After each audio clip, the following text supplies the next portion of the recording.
Dragonlance, la discípula oscura 3. Ámbar y sangre. Margaret Weiss. Audiolibro editado por Juan Pablo Flores Montaño. Para El amo del calabozo, 2022.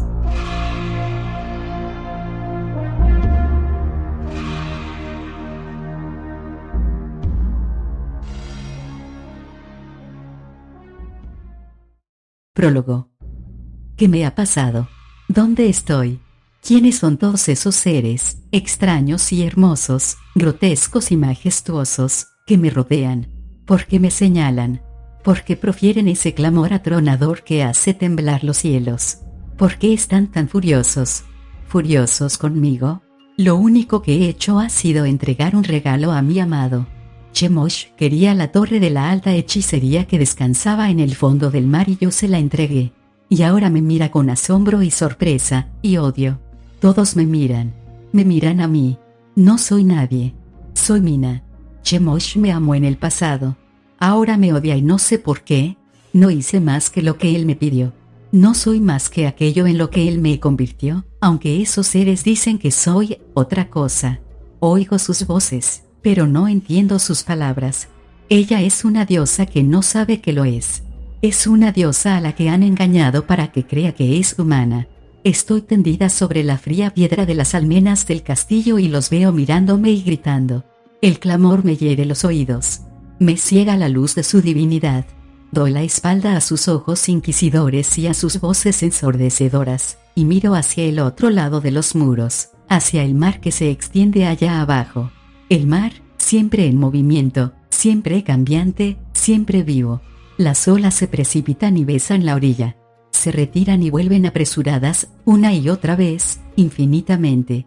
Una cadencia apaciguadora, hacia adelante y hacia atrás, hacia adelante y hacia atrás. Un balanceo que me arrastra a un sueño eterno. Nunca debí despertar. Quiero ir a casa. Estoy perdida, cansada y asustada, y quiero irme a casa. Estas voces. Los graznidos amenazantes de las aves marinas. El mar protector se cierra sobre mí, y desaparezco. Libro y los regalos. Capítulo 1. 1. Una tormenta embravecía el mar sangriento. Una tormenta extraña, nacida en el cielo, que se agitaba sobre un castillo que se erguía en lo alto de una montaña. Las nubes se arremolinaban alrededor de las murallas del alcázar. Rugían los truenos y estallaban los relámpagos. Su destello cegaba a los mortales que lo presenciaban un monje, un kender y una perra, mientras luchaban por avanzar entre las dunas de arena que se extendían en la lejana costa. Los tres se alzaban contra los látigos de viento que les arrojaban arena a los ojos. El agua del mar los empapaba cada vez que una ola se precipitaba sobre la orilla. Cuando lograban llegar a la costa, las olas se aferraban a la arena con dedos agarrotados, en un último esfuerzo por resistir, pero la fuerza del mundo las arrastraba de nuevo al mar. Cada vez que un rayo cruzaba el cielo, el monje percibía una torre en la lejanía del mar. El día anterior, esa torre no estaba allí. Había aparecido durante la noche, arrebatada a las profundidades del mar por alguna fuerza catastrófica. Desde entonces, se alzaba sobre el agua, con sus muros chorreantes, con un halo de desconcierto, como si se preguntara, igual que hacían hombres y dioses, cómo había terminado allí. Riz, el monje, se encogía con la túnica pegada a la piel. Su cuerpo fibroso y delgado debía luchar por cada paso que daba contra los empellones del viento. Conseguía avanzar, pero a duras penas. Beleño, el kender, estaba teniendo más dificultades, pues era más pequeño y ligero que su compañero humano. El viento ya lo había derribado 2 veces y si entonces se tenía sobre sus pies, era solo gracias a que se aferraba al brazo de Riz.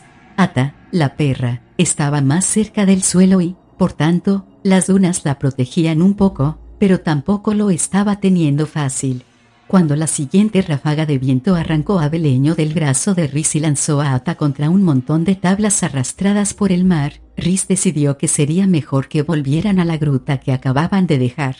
La angosta cueva era sombría y el mar llegaba hasta ella, pero por lo menos allí estaban protegidos del viento y de los certeros relámpagos. Beleño se sentó en una piedra húmeda junto a su amigo y dejó escapar un suspiro de alivio. Se escurrió el agua del moño y trató de hacer lo mismo con la camisa, que estaba bastante gastada. Los rigores del viaje habían comido tanto el color del tejido que era imposible adivinar cuál había sido alguna vez. Ata no se tumbó, sino que daba vueltas nerviosamente. El cuerpo cubierto de pelo negro y blanco se estremecía cada vez que un trueno hacía temblar el suelo. Rhys, dijo Beleño, mientras se secaba el agua salada de los ojos, ese castillo que se veía en lo alto de la montaña era el de Chemosh. Rhys asintió. Un rayo laceró el cielo no muy lejos de allí y el trueno bajó rodando por la ladera. Ata se estremeció y ladró hacia el ruido sordo. Beleño se acurrucó más cerca de Rhys. Oigo voces en la tormenta, dijo el Kender, pero no puedo entender lo que dicen ni distinguir quién habla. ¿Y tú? Rhys negó con la cabeza. Acarició a Ata, para intentar calmarla. Rhys, dijo de nuevo Beleño, un momento después, me parece que deben de ser los dioses. Al fin y al cabo, Chemosh es un dios y a lo mejor está montando una fiesta para sus amigos, los dioses. Aunque también tengo que decir que no tiene pinta de ser de los que les gusta ir a bailar, por eso de que es el dios de la muerte y tal. Pero quién sabe, igual tiene una faceta divertida. Rhys contemplaba la luz cegadora que centelleaba fuera de la gruta y escuchaba las voces, pensado en aquel viejo dicho, cuando los dioses braman, los hombres tiemblan. Están pasando tantas cosas raras, enfatizó Beleño, que estoy un poco confuso. Me gustaría que habláramos un poco, solo para cerciorarme de que tú crees que ha pasado lo mismo que yo creo que ha pasado. Y, para serte sincero, hablando parece que el aullido del viento y los relámpagos no son tan malos. No te importa que hable, ¿verdad? A Rhys no le importaba. Supongo que puedo empezar por cuando estábamos encadenados en la cueva, comenzó Beleño. No, espera. Tendría que decir cómo acabamos ahí encadenados en la cueva, o sea, que debería empezar por el Minotauro. Pero el Minotauro no apareció hasta que tú no luchaste con tu hermano muerto, el predilecto, y el pequeño lo mató. Empieza por el Minotauro, sugirió Rhys. A no ser que quieras retroceder en el tiempo hasta el día en que nos conocimos en el cementerio. Beleño se lo pensó un momento. No creo que tenga voz suficiente para retroceder tanto. Empezaré por el Minotauro. Íbamos bajando la calle y tú estabas muy enfadado con Majere y decías que ibas a dejar de servirlo a él o a cualquier otro dios, cuando, de repente, todos esos minotauros salieron de la nada y nos cogieron prisioneros. Le lancé un hechizo aún, añadió Beleño con orgullo. Hice que se cayera y boqueara por toda la calle como un pez fuera del agua. El capitán de los minotauros dijo que era un Kender con cuernos. ¿Te acuerdas, Rhys? Sí, y tenía razón. Fuiste muy valiente, repuso Rhys. Entonces el minotauro me cogió y me metió en un saco y nos llevó a los dos a bordo de su barco. Pero no era un barco normal.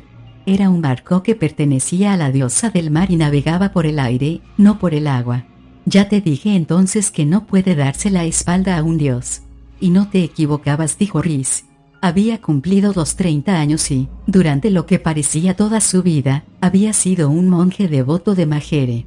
A pesar de que no hacía mucho había perdido la fe en el dios, este se había negado a perder la fe en él.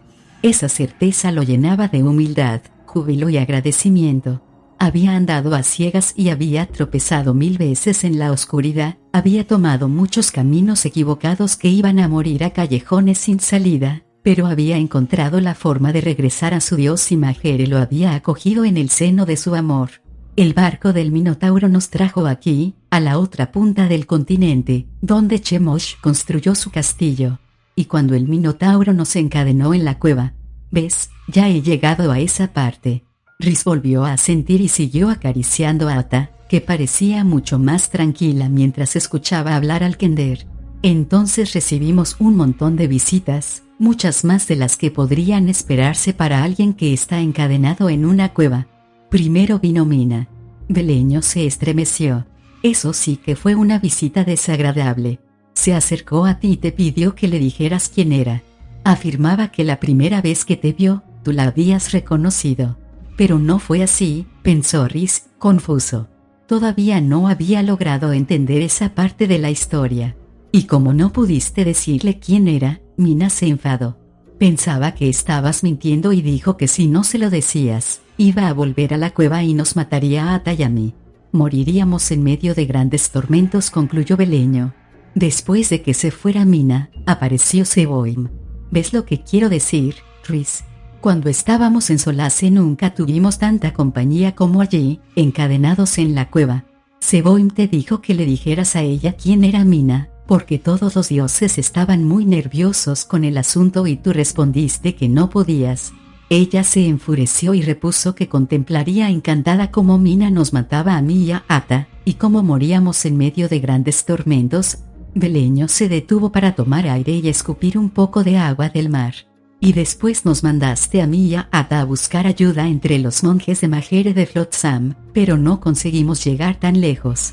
Solo pudimos llegar a la calzada de arriba y eso ya fue complicadísimo, por culpa de las dunas, y tuve unas palabras con tu dios.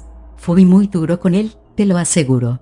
Le dije a Majere que ibas a morir porque le estaba siendo leal y que, para variar, podía ser él quien te mostrara lealtad a ti. Le pedí que nos ayudara a Ata y a mí a salvarte. Y entonces nos vieron dos de los predilectos y decidieron que querían matarme. Beleño suspiró. Esa noche a todo el mundo le entraban ganas de matarme. Da igual. El asunto es que Ata y yo echamos a correr, pero los dos tenemos las piernas cortas y los predilectos tenían las piernas largas.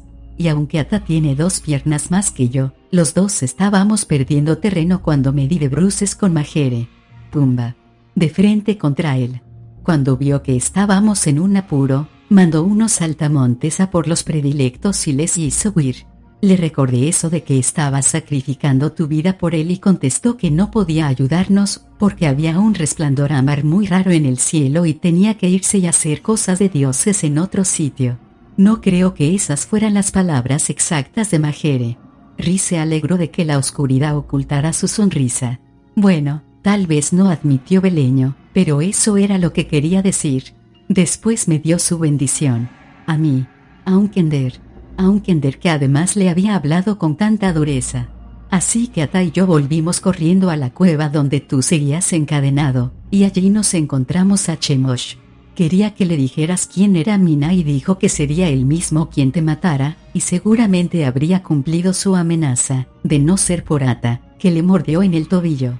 Y entonces el mundo tembló y nos tiró a todos al suelo, incluso al dios. Beleño enarcó una ceja y miró a Rhys. Por ahora está todo bien, porque aquí es donde las cosas empiezan a volverse raras, mejor dicho, más raras todavía. Chemosh no podía estar más furioso. Empezó a chillar a los otros dioses porque quería saber qué estaba pasando. Resulta que el temblor se debía a que alguien estaba arrancando esa torre del fondo del mar sangriento. Eso provocó unas olas enormes que empezaron a acercarse a la orilla y esas olas inundaron la cueva. Tú estabas inconsciente y encadenado a la pared, mientras el nivel del agua no dejaba de subir. Dependía de Ata y de mí que te salvaras. Beleño se detuvo para coger aire. Y me salvasteis, dijo Rhys y abrazó al Kender. Logré abrir la cerradura de las esposas, repuso Beleño, la primera y única vez que he logrado forzar una cerradura. Mi padre se habría sentido orgulloso. ¿Sabes? Fue Majere quien me ayudó a abrir la cerradura. A Beleño le vino una idea a la cabeza. Dime, ¿tú crees que Majere volvería a ayudarme si quisiera forzar otra cerradura? Porque en Solace hay un panadero que hace unos pasteles de carne impresionantes, pero cierra la tienda justo después de cenar. A veces a mí me entra el hambre en plena noche y no querría tener que despertarlo. No, dijo Rhys. ¿No qué? Preguntó Beleño. Que no creo que Majere te ayudara a forzar la cerradura de la puerta trasera de esa panadería. Aunque sea para no despertar al panadero en plena noche. No, repuso Rhys con convicción. Vaya. Beleño suspiró otra vez, más profundamente que todas las veces anteriores. Supongo que tienes razón. Aunque me ha apuesto algo a que si Majere probara esos pasteles alguna vez, reconsideraría su postura. ¿Por dónde iba? Acababas de abrir la cerradura de las esposas, contestó Rhys. Ah, sí. El agua estaba subiendo y tenía miedo de que te ahogaras. Intenté arrastrarte fuera de la cueva, pero pesabas demasiado. No te ofendas. No me ofendo, respondió Rhys. Y entonces 6 monjes de Majere entraron corriendo en la cueva, te levantaron y te sacaron afuera. Y supongo que también te curaron el golpe de la cabeza, porque aquí estás, y aquí estoy yo y aquí está Ata, y estamos todos bien. Así que concluyó Beleño su relato, tu hermano el predilecto ya está en paz. La historia ha terminado y podemos volver a casa, a tu monasterio. Ata puede cuidar el ganado, yo visitaré a mis amigos del cementerio y viviremos felices. Fin de la historia. Rhys se dio cuenta de que así era. Esa era la historia, el último capítulo ya estaba escrito. La noche era oscura, la tormenta arreciaba con furia y estaban pasando cosas muy extrañas, pero la tormenta y la noche pronto terminarían, pues las tormentas y las noches siempre terminan. Esa era la promesa de los dioses. Cuando amaneciera, Rhys, Beleño y Ata emprenderían el camino de regreso a casa, de regreso a su monasterio. El viaje sería largo, pues el monasterio estaba al norte de la ciudad de Staunton, que se encontraba en la costa occidental. Ellos estaban en la costa oriental del vasto continente de Ansalon y tendrían que viajar a pie. La distancia no lo preocupaba, cada paso estaría consagrado al dios. Pensó en los trabajos que desempeñaría para ganarse el pan, en las personas que conocería, en las buenas acciones que intentaría hacer a lo largo del camino, y el viaje no le pareció largo en absoluto. ¿Has oído eso?, preguntó Beleño de repente. Era como un grito. Rhys no había oído nada aparte del clamor de los truenos, el aullido del viento y el romper de las olas. Pero el Kender tenía los sentidos muy despiertos y Rhys había aprendido a confiar en ellos. Se sintió todavía más convencido al ver que Ata también había oído algo. Había levantado la cabeza y tenía las orejas tiesas. La perra miraba fijamente hacia afuera, donde arreciaba la tormenta. «Espera aquí», dijo Rhys. Salió de la gruta y el viento lo golpeó con tanta fuerza que el mero hecho de estar de pie era un triunfo. El viento le apartó los largos cabellos oscuros del rostro y le pegó la túnica naranja al delgado cuerpo. El agua salada hacía que le escocieran los ojos y los granos de arena se le clavaban en la piel. Se protegió los ojos con la mano y escudriñó alrededor. Los relámpagos encendían el cielo de forma casi constante. Vio las olas oscuras con la cresta blanca de espuma, las algas que rodaban por la playa vacía empujadas por el viento, pero nada más. Estaba a punto de volver al resguardo de la gruta, cuando oyó el grito. Esta vez venía de detrás de él. Una ráfaga de viento envolvió a Beleño y el Kender retrocedió varios pasos tambaleándose, antes de caer al suelo. «Te dije que esperaras dentro», gritó Rhys. «Pensaba que se lo decías a Ata», respondió Beleño a gritos. El Kender se volvió hacia la perra, que tenía las orejas pegadas a la cabeza por la fuerza del viento. Agitó el dedo ante ella. «Ata, quédate dentro». Rhys estaba sujetando a Beleño, quien trataba de levantarse a pesar del viento sin demasiado éxito, cuando volvió a oír el grito. «Ahí está otra vez», exclamó Beleño. «Sí, pero ¿dónde?», contestó Rhys. Miró atenta. La perra estaba en posición de alerta, con las orejas hacia adelante y la cola inmóvil. Tenía la vista clavada en el mar. Volvió a oírse el grito, agudo y nítido, cortando el aullido del viento. Entrecerrando los ojos para protegerse de la arena y el agua, Rhys volvió a escudriñar la noche. «Bendito sea Majere», exclamó con voz entrecortada. «Espera aquí», ordenó a Beleño, que no tenía muchas otras alternativas, pues cada vez que se levantaba, el viento volvía a tumbarlo. Bajo el resplandor del último relámpago, Rhys había visto a una niña, a juzgar por las 2 largas trenzas que el viento hacía danzar delante de su cara, con el agua de aquel mar revuelto por el viento a la altura de la cintura. La perdió un momento en la negrura y rogó que otro relámpago le iluminara. Un manto de luz blanca rosácea encendió el cielo y allí estaba la niña, agitando los brazos y pidiendo ayuda a gritos. Intentaba alcanzar la orilla con todas sus fuerzas, luchando contra la despiadada corriente que trataba de arrastrar la mar adentro. Rhys se enfrentó al temporal, secándose el agua salada que le entraba en los ojos, con la mirada fija en la pequeña. La niña no se rendía en su afán por llegar a la playa. Casi lo había conseguido, cuando una enorme ola ribeteada de blanco rompió sobre ella y la pequeña desapareció. Rhys escudriñó la espuma, sin dejar de rezar porque la niña volviera a aparecer, pero no veía nada. Intentó avanzar más rápido, pero el viento soplaba desde el mar y lo obligaba a retroceder un paso por cada dos que avanzaba.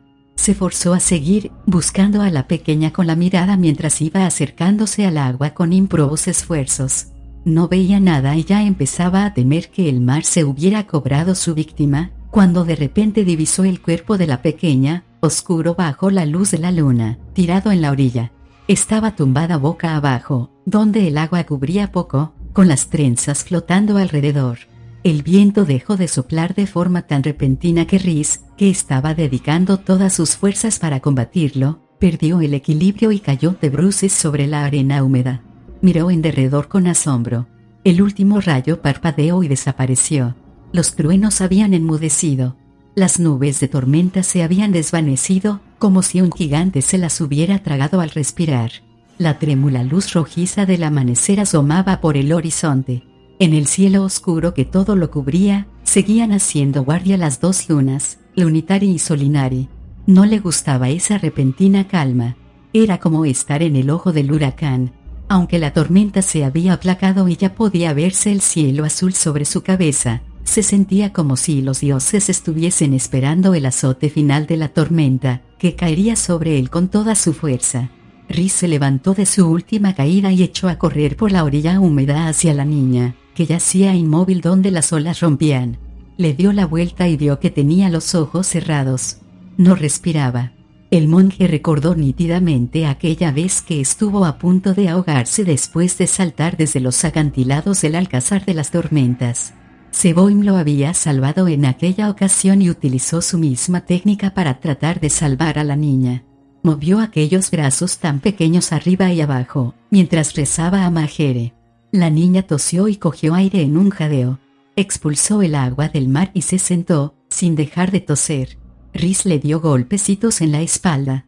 La boca de la pequeña volvió a llenarse de agua salada. Por fin recuperó el aliento. «Gracias, señor», logró decir con voz entrecortada, justo antes de desmayarse. «Rhys», gritó Beleño, mientras corría por la arena, precedido por Ata. «¿La has salvado?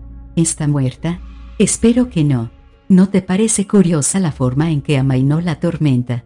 Beleño llegó junto a Rhys a la carrera, en el preciso momento en que el sol clareaba el horizonte y un rayo iluminaba el rostro de la niña. El kender ahogó un grito y se detuvo de golpe. Se quedó allí de pie, mirándola fijamente. «Rhys, ¿tú sabes quién?», empezó a decir.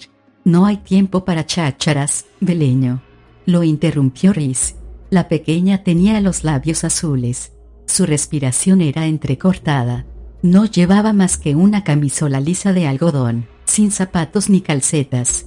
Rhys tenía que encontrar la forma de hacerla entrar en calor o moriría de frío. Se levantó con el cuerpo inerte de la pequeña entre los brazos. «Voy a llevarla a la cueva. Hay que encender un fuego para calentarla. A lo mejor encuentras algo de madera seca detrás de las dunas». «Pero, Rhys, escúchame». «Te escucharé dentro de un minuto», contestó Rhys, haciendo un esfuerzo por mostrarse paciente.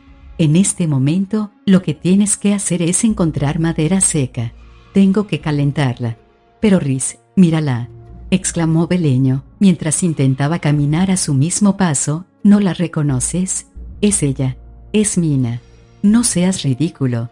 «Claro que no soy ridículo», repuso Beleño con gran seriedad. «Créeme, ojalá lo fuera. Ya sé que esto debe sonar a cosa de locos, porque la última vez que vimos a Mina ya era mayor y ahora es pequeña. Pero estoy seguro de que es ella. Lo sé porque cuando miro a esta niña, me siento igual que la primera vez que vi a Mina. Lo que siento es tristeza». Beleño, insistió Rhys suavemente. «La leña». «Si no me crees», añadió Beleño, «mira atenta. Ella también la reconoce». Rhys tenía que admitir que Ata estaba comportándose de una forma muy extraña. En condiciones normales, la perra se habría acercado a él dando brincos, impaciente por ayudar, lista para lamer las frías mejillas de la pequeña o empujar con el morro la mano inmóvil, remedios conocidos y reverenciados por todos los perros. Sin embargo, Ata se mantenía a cierta distancia. Se erguía con las patas muy tiesas, el pelo del lomo erizado y los colmillos asomando. Los ojos de color castaño de la perra no se despegaban de la pequeña y no eran precisamente amistosos. Gruñó, un sonido profundo que apenas salía de su garganta. Ata, ya está bien. Le riñó Rhys.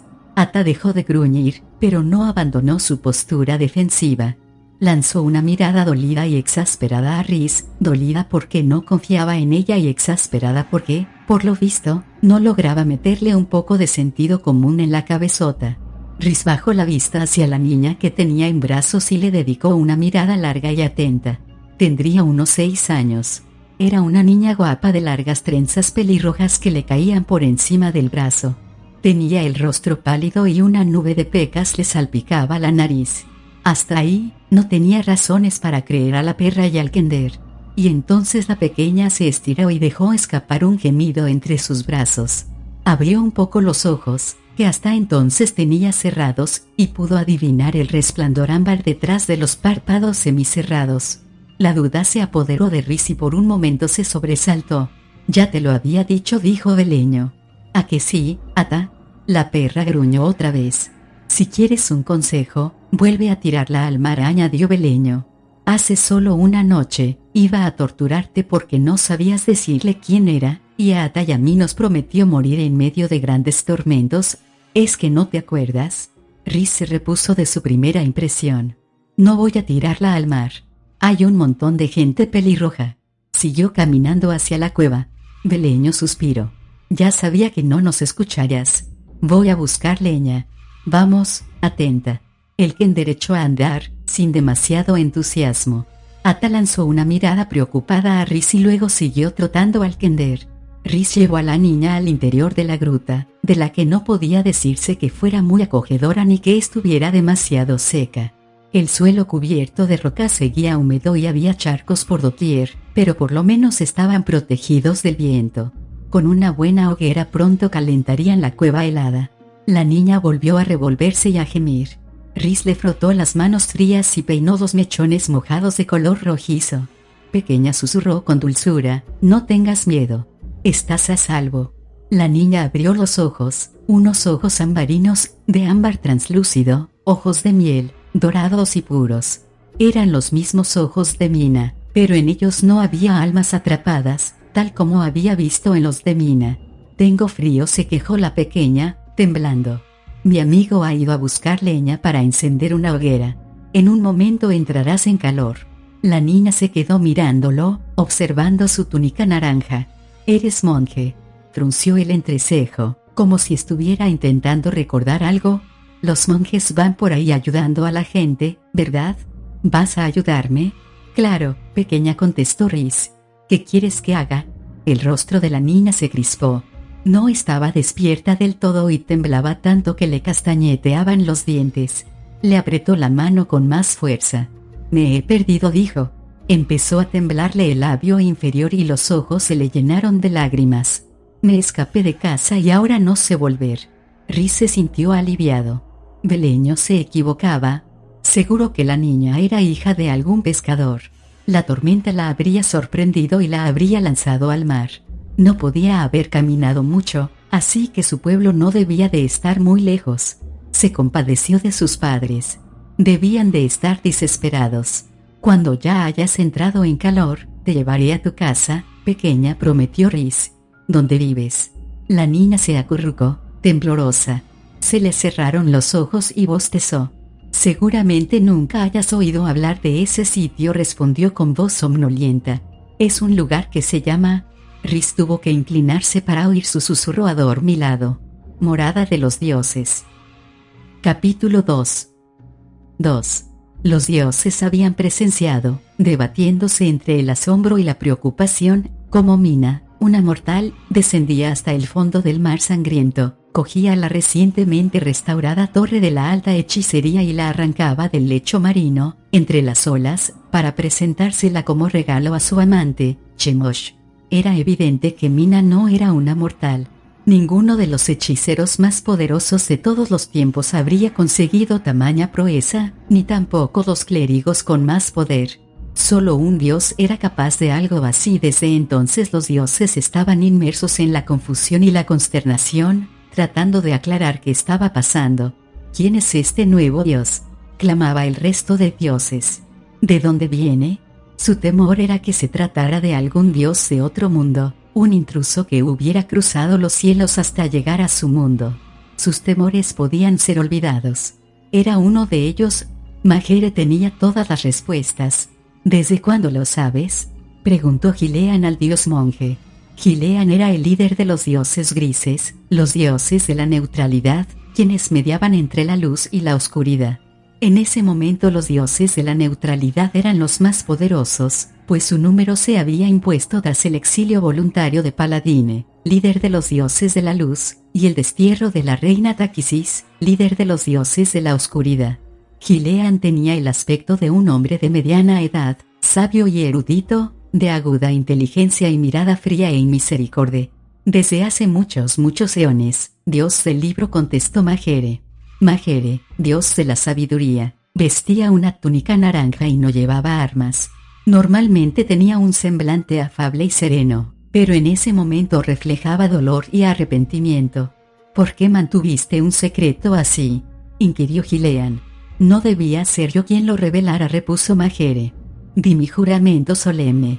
¿A quién? ¿A quién ya no está entre nosotros? Los dioses se quedaron en silencio. Supongo que te refieres a Paladine, aventuró Gilean, pero son dos los dioses que ya no están entre nosotros. ¿Todo esto tiene algo que ver con ella? ¿Con Taquisis?, preguntó Majere bruscamente. Su tono se endureció. Sí, ella fue la responsable. Chemosh tomó la palabra. Las últimas palabras de Taquisis, antes de que el dios supremo viniera a llevársela, fueron: estáis cometiendo un error. Lo que he hecho no puede deshacerse. La maldición está entre vosotros. Destruidme a mí y os destruiréis a vosotros mismos. ¿Por qué no nos lo dijiste?, preguntó Gilean, lanzando una mirada fulminante al Señor de la Muerte. Chemosh era un dios bello y vanidoso, con una espesa melena negra y ojos oscuros, tan fríos y vacíos como las tumbas de los desventurados muertos sobre los que reinaba. La reina oscura siempre estaba lanzando amenazas. Chemosh se encogió de hombros. Porque esa vez iba a ser diferente. Gilean no tenía la respuesta. Se quedó en silencio y el resto de los dioses también estaban callados, esperando. La culpa es mía, dijo Majere al fin. Hice lo que era mejor. Oh, eso creía. Mina yacía tan inmóvil y helada en las almenas. Chemosh quería ir junto a ella, consolarla, pero no se atrevía. No con todos esos dioses observándolo. ¿Está muerta?, preguntó, dirigiéndose a Majere. No está muerta, porque no puede morir. Majere los miró a todos, uno a uno. Hemos estado ciegos, pero ahora ya veis la verdad. La vemos, pero no la comprendemos. Si la comprendéis, repuso Majere.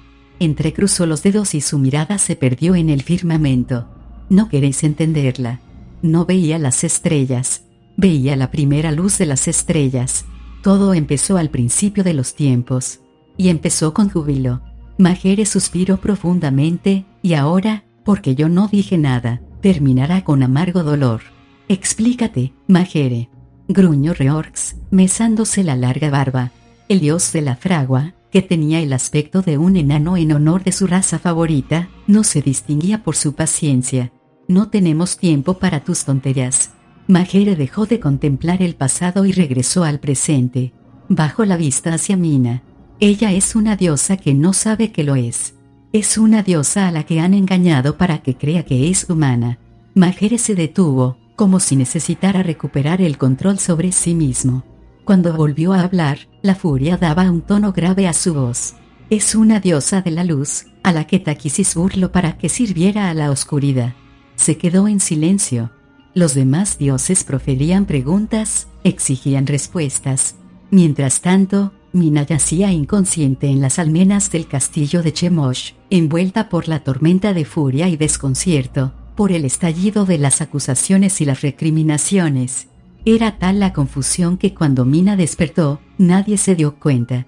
Se quedó mirando a esos seres hermosos, deslumbrantes, oscuros y horrorosos que se agitaban en los cielos, que arrojaban lanzas de luz y hacían temblar la tierra con su ira.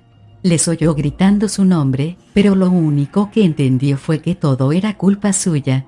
un recuerdo vago de un tiempo muy lejano, de mucho tiempo atrás, se abrió camino en la mente de Mina y llevó consigo una terrible certeza. Nunca debí despertar. Mina se incorporó de un salto y antes de que nadie pudiera detenerla, se arrojó por la almena y se sumergió silenciosamente, sin articular un grito siquiera, en las aguas embravecidas. Seboin chilló y corrió al borde del muro para asomarse a las olas. Los vientos huracanados se aferraron a los cabellos de espuma de mar de la diosa y revolvieron la túnica verde alrededor de su cuerpo. Escudriñó el agua abatida, pero no vio rastro de Mina. Se dio la vuelta y lanzó una mirada torva a Chemosh, señalándolo acusadoramente. «Está muerta y es por tu culpa». Hizo un gesto hacia el mar embravecido. «Rechazaste su amor. Los hombres sois unos animales. Ahórranos el numerito, bruja del mar», masculló Chemosh. «Mina no está muerta. No puede morir. Es una diosa. Tal vez no pueda morir, pero sí puede ser herida», intervino Misakal con voz suave. Los vientos huracanados cesaron. Los relámpagos parpadearon y se apagaron. El trueno rodó sobre las olas y se hundió en el silencio. Misakal se acercó a Majere. Era la diosa de la curación, la dama blanca, como últimamente se la conocía en Kryn, por su túnica de un blanco impoluto y su larga melena blanca. Alargó las manos hacia él. Majere se las tomó y la miró a los ojos con un enorme pesar. «Sé que mantienes tu voto para proteger a alguien que ya no está», dijo Misakal. «Tienes mi permiso para hablar». «Lo sabía», ladró Sargonas. El dios de la venganza y líder de la oscuridad dio un paso hacia adelante. Tenía la cabeza de un toro y el cuerpo de un hombre, pues los minotauros eran su raza elegida. «Esto es una conspiración de los mira qué bueno soy. Vamos a descubrir la verdad y vamos a descubrirla ahora mismo». Sargonas tiene razón. «El tiempo del silencio ha llegado a su fin», intervino Gilean. «Hablaré, ya que Misakal me ha concedido la libertad para hacerlo», dijo Majere. Sin embargo, no dijo nada, al menos inmediatamente. Se quedó mirando el agua que se había tragado a Mina. Sargonas dejó escapar un gruñido de impaciencia, pero Gilean le hizo callar. «Has dicho, ella es una diosa que no sabe que lo es. Es una diosa a la que han engañado para que crea que es humana». «Es cierto», respondió Majere. «Y también has dicho, es una diosa de la luz, a la que Takisis burló para que sirviera a la oscuridad». «Y eso también es cierto». Majere miró a Misakal y esbozó una sonrisa enigmática. La historia de Mina comienza en la era del nacimiento de las estrellas con la creación del mundo. En aquel tiempo, el primer, último y único tiempo del mundo, todos nosotros nos unimos para utilizar nuestro poder en la creación de una maravilla y un tesoro, este mundo. Los demás dioses se sumieron en el silencio, recordando. En ese momento único de creación, contemplamos a Reorx contener el caos y forjar una gran esfera, en la que separó la luz de la oscuridad, la tierra y el mar, los cielos y la tierra. En ese momento, fuimos uno. Todos nosotros sentimos júbilo. Ese momento de creación dio vida a un ser, un niño de la luz. No sabíamos nada de eso. Gruñó Sargonas, atónito y furioso. Únicamente 3 de nosotros lo sabíamos, replicó Majere. Paladine, su consorte, Misakal, y yo. La niña apareció entre nosotros, era un ser resplandeciente, más hermoso que las estrellas. Al menos deberíais haberme informado a mí, dijo Gilean, mirando a Misakal con el entrecejo fruncido. Ella esbozó una sonrisa triste. No había por qué decírselo a todo el mundo. Sabíamos lo que teníamos que hacer. Los dioses de la oscuridad jamás habrían permitido que existiera ese nuevo dios de la luz, tan joven, pues podría desequilibrar la balanza. La mera noticia de su nacimiento habría desatado un gran tumulto, que pondría en peligro aquello que habíamos creado con tanto amor. Es cierto, convino Seboin con frialdad. Totalmente cierto. Yo misma habría estrangulado a ese cachorro. Paladine y Misakal me entregaron a la diosa niña, prosiguió Majere. Me pidieron que la hechizara con un profundo sueño y después la escondiera donde nadie pudiera encontrarla. ¿Cómo pudisteis soportar el perderla?, preguntó la dulce Chislev, diosa de la naturaleza, con un estremecimiento. Su aspecto era el de una mujer joven, tierna y delicada, con los ojos inocentes de un cervatillo y las afiladas garras de un tigre. Nuestro dolor fue tan grande como la vastedad del tiempo, reconoció Misakal, pero no teníamos otra alternativa. Cogí a la niña. Majere se preparó para terminar su relato y la llevé al mar. La acompañé a las profundidades del océano, allí donde nunca ha brillado un rayo de sol. La besé y la acuné hasta que se durmió. Allí la dejé, dulcemente dormida, libre de cualquier sueño que pudiera sobresaltar su descanso. Y allí tendría que haber permanecido hasta el fin de los tiempos, pero Takisis, reina de todos los colores y de ninguno, robó el mundo y con él también a la niña. Y Takisis la encontró, dijo Reorx. Pero ¿cómo? Si estaba escondida como tú dices, Majere. Cuando Takisis robó el mundo, creyó, con gran suficiencia, que ella era la única fuerza divina en esa parte del universo. No estoy seguro de cómo descubrió la existencia de la niña, pero puedo imaginarlo basándome en lo que sé de la Reina Oscura. Al principio, después de robar el mundo, se quedó peligrosamente débil.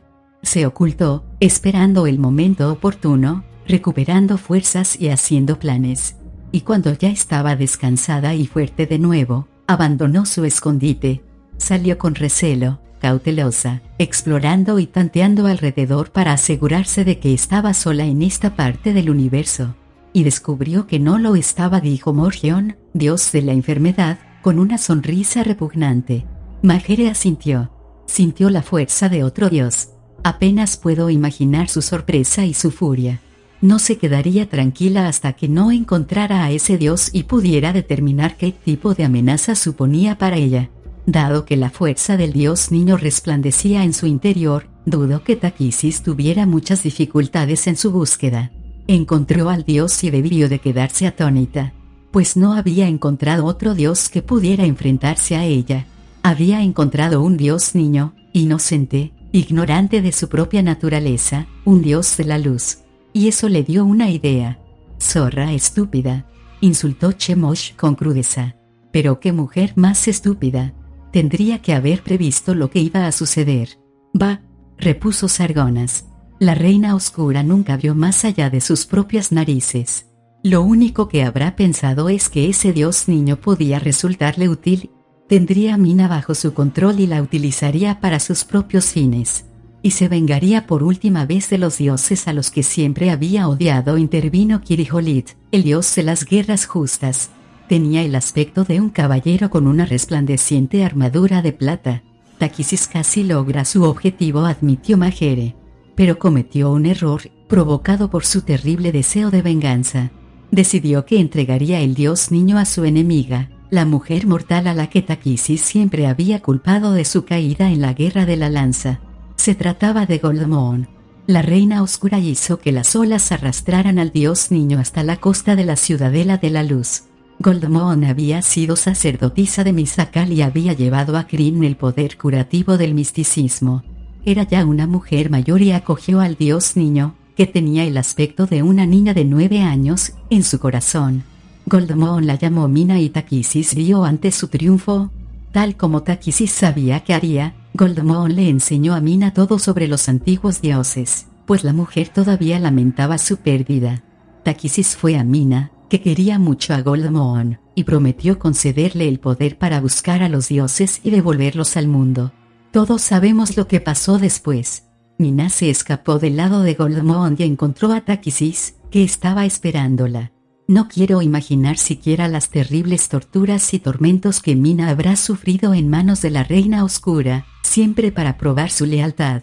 Cuando por fin Mina regresó al mundo, había sido moldeada a imagen y semejanza de la Reina Oscura. Takisis esperaba que Mina cosechara victorias en su nombre.